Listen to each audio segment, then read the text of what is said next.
आदत से हो गई है।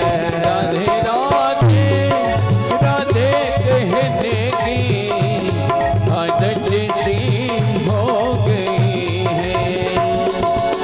श्री जी के चरणों में रहने की, श्री जी के चरणों में रहने की आदत सी हो गई है।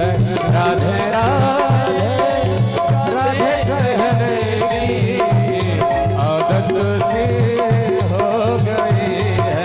राधे राधे राधे राधे राधे राधे राधे राधे राधे राधे राधे राधे राधे राधे राधे राधे राधे राधे राधे कहने की आदत से हो गई है।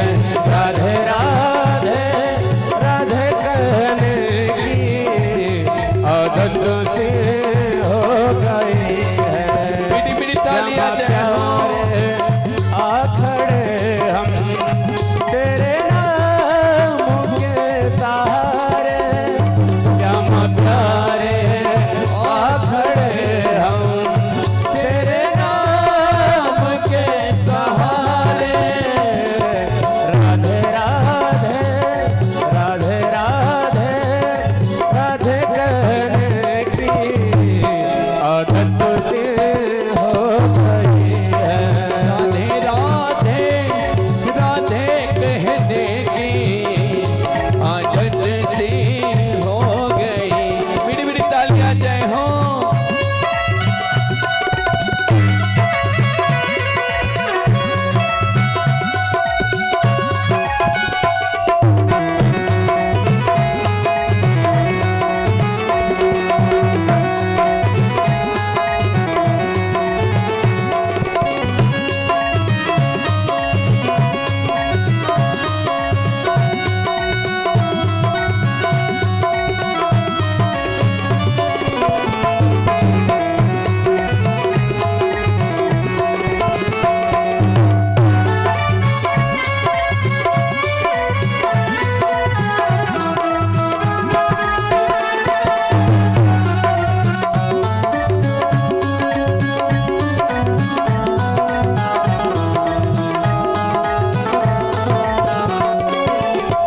भाव से अब चाहे डूबा दो या उबारो, कोई गम ही तो नहीं।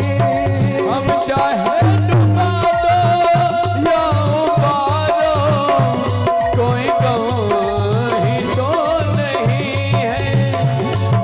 अब चाहे डूबा दो या उबारो, कोई गम तो नहीं है।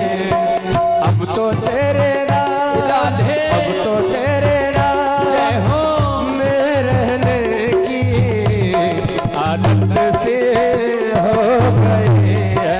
राधे राधे राधे कहने की आदत से हो गई है।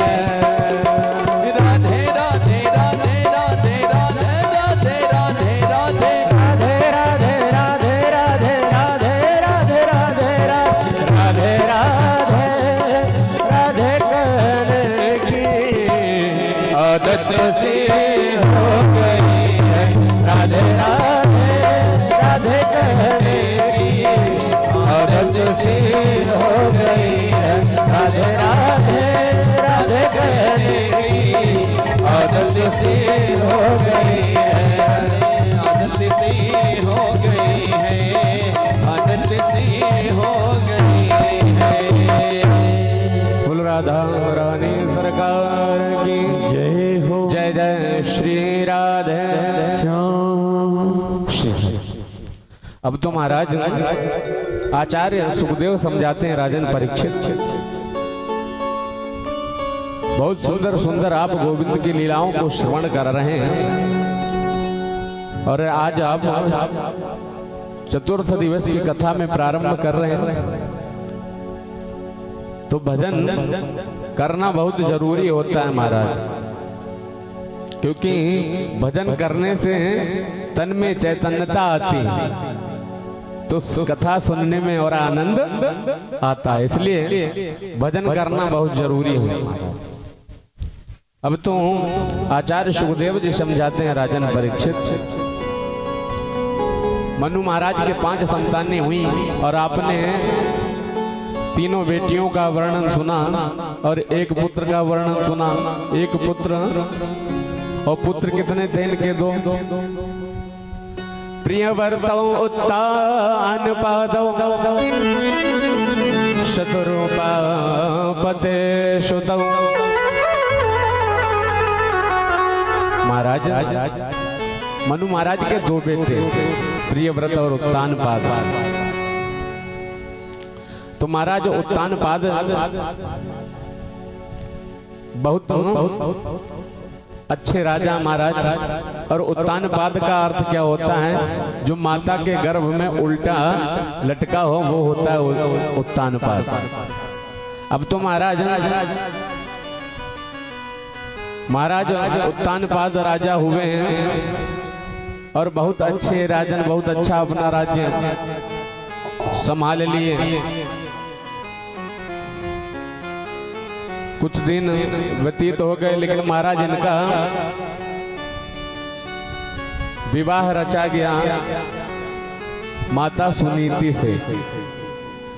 मैया सुनीति से इनका विवाह हुआ और बहुत आनंद से इनकी गृहस्थी चलने लगी, लेकिन इनको कोई संतान नहीं होने लगी। महाराज का विवाह सुनीति से हुआ और विवाह के कुछ वर्ष व्यतीत हो गए, महाराज इनको कोई संतान नहीं हुई। अब एक दिन ये उत्तानपाद शिकार करने के लिए जा रहे थे, जंगल में इनको एक बहेलिये ने देख लिया तो बोला निर्वंशी राजा जा रहा है, आज दिन खराब हो जाएगा। लेकिन महाराज ये बात सुनकर वहीं पे भूल गए और अपने एक सैनिक को बताया। बोला तुम किसी को बताना नहीं, लेकिन संतान होनी चाहिए, क्योंकि घर की शोभा बच्चों से होती है। हम धनवान कितने भी हों, घर में अगर बच्चे ना हो तो घर सूना रहता है।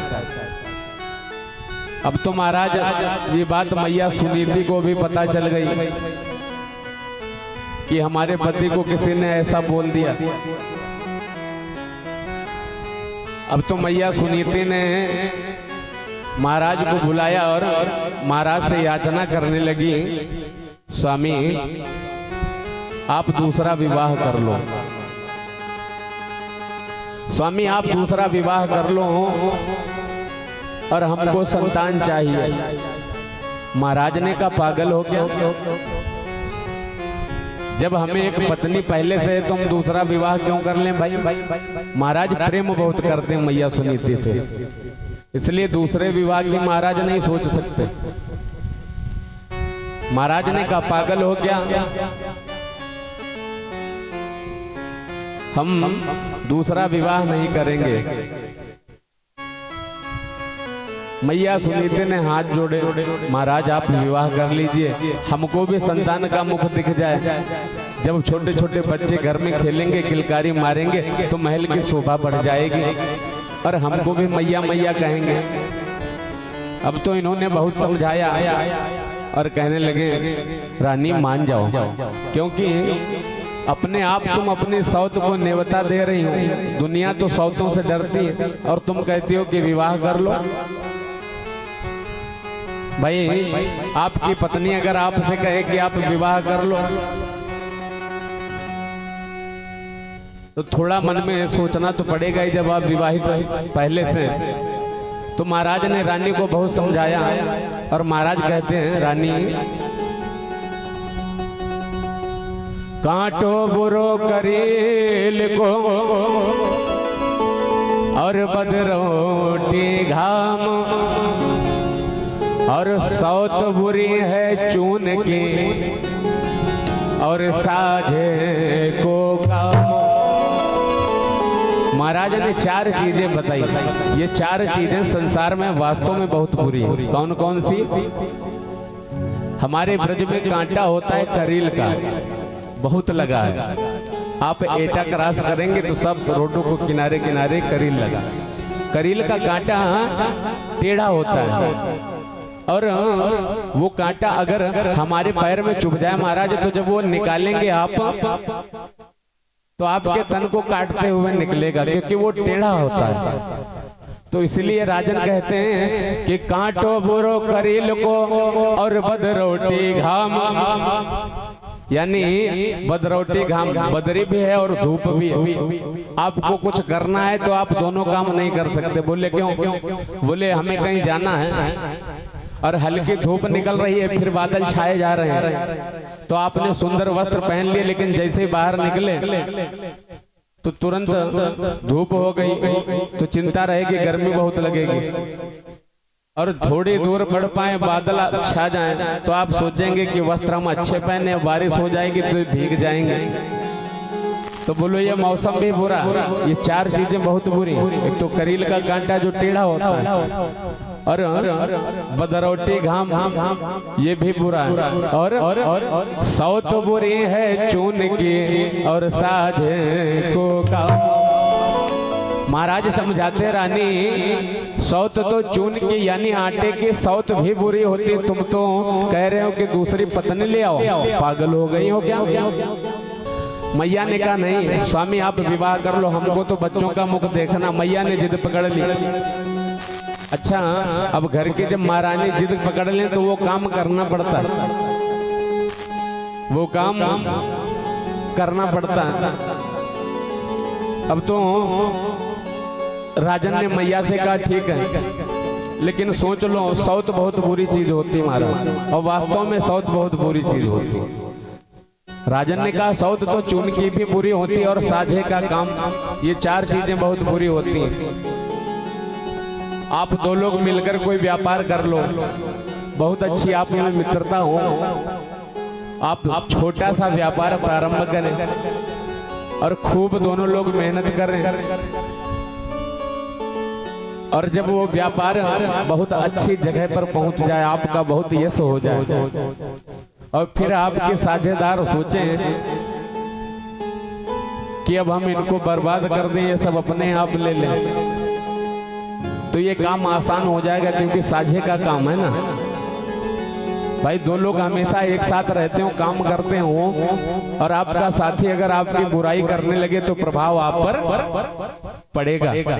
इसलिए महाराज साझे का काम भी बुरा होता है। अब तो राजन समझाते हैं रानी मान जाओ, लेकिन रानी ने कहा नहीं प्रभु, हमको तो बच्चों की किलकारी सुननी है। हमारे महल में छोटे छोटे बच्चे दौड़ेंगे ना तो महल की शोभा बढ़ेगी। राजन समझाते हैं नहीं रानी, सौत ठीक नहीं, मान जा। और राजन ने कहा अब आपको बताएं सौत क्यों खराब होती महाराज। एक बहुत सुंदर पंडित जी रहते थे, या कोई व्यक्ति कह लीजिए रहता था। अब वो बेचारा एक विवाह कर लिया, 2-4-5 साल तक तो जीवन बहुत अच्छा चला, लेकिन हुआ क्या, उसके मन में विचार आया कि 2 शादियां कर ली जाएं, और छोटा मोटा काम करता था। उसने कहा 2 शादियां कर ली जाएं, दूसरी शादी भी कर ली, दूसरी शादी भी कर ली। एक पत्नी को नीचे वाली मंजिल पे और एक पत्नी को दूसरी मंजिल पे रख दिया, दूसरी मंजिल पे रख दिया। अब तो महाराज जैसे दूसरा विवाह किया तो थोड़ा सा झंझटों में फंसने लगा। अब जब नीचे कुछ लेकर आता तो ऊपर से पत्नी जी देखती रहती है कि हाथ में क्या क्या लाए। अब तो जैसे ये बेचारे नीचे जाते तो ऊपर झगड़ा शुरू, और अगर पहले ऊपर चले जाए तो नीचे झगड़ा शुरू। 2 पत्नियां 2 शादी कर ली, तो बेचारे जैसे तैसे जीवन अपना व्यवस्थित कर पा रहे थे। एक दिन हुआ क्या महाराज, ये किसी काम से गए थे, इनको रात में हो गई देर। जब रात्रि में देरी हो गई तो ये अर्धरात्रि को अपने घर पहुंचे तो इनके घर के बाहर सीढ़ी लगी हुई थी, नीचे अपनी पत्नी से मिलकर ऊपर चढ़ जाते थे। बोले अब थोड़ा समय अपनी दूसरी पत्नी को भी दे दे। अब उस दिन क्या हुआ, गांव में शोर मच गया कि चोर आ गए। गांव में शोर मच गया कि चोर आ गए।